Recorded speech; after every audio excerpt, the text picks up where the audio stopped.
Sempre he volcat l'última estrella. Sempre he pensat, sempre mentir. Més que la poesia, és una visió positiva de la vida, l'amor per la vida. Sempre he cregut en els joves i la Raki n'és un bon exemple. És una de les joves que jo admiro. Una jove que treballa i lluita pels seus ideals. I un d'aquests ideals és la poesia.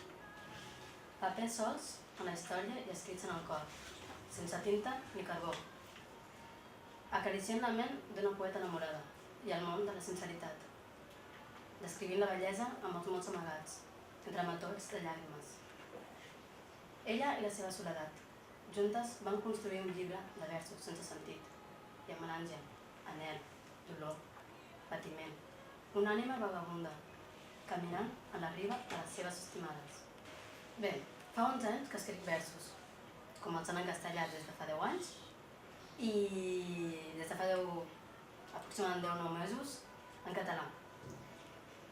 La veritat és que em va sorprendre que s'ha aconseguit publicar un llibre de poesia en català amb 20 anys, avui 21.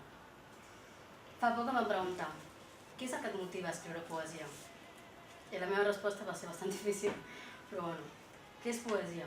Un sentiment, 1000 sensacions, un raonament del cor amb el pensament.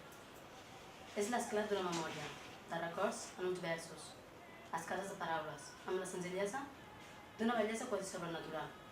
Per això escric. Les relíquies daurades està dedicada a totes aquestes persones, a les que estan ara amb mi, a les que no estan, a les que han desaparegut. Els llibres han sigut el meu tresor. Suposo que a l'escola primària Turonet, que són els que em van fer descobrir la poesia, es van adonar que jo llegia molt, moltíssim. Passava els dies llegint. Ma mare m'havia arribat a castigar sense llegir, perquè passava pràcticament 24 hores llegint. Quantes persones de nosaltres no han fingit que estàvem bé quan estàvem a punt de trencar-nos a plor? Quantes persones ens hem sentit que ens estem enfonsant i ningú ens dona el cop de mà que necessitem? A mi la poesia, personalment, és la que m'ha fet seguir endavant, la que m'ha fet escriure i expressar-me realment tal com em sento en cada moment. Sempre han sigut el meu tresor.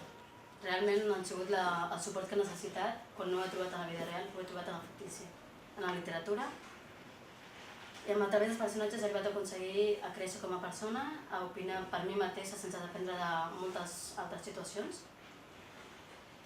I encara que vulguem sí o no, hi ha situacions de llibres que ens fan créixer, que ens fan dir, ostres, això és...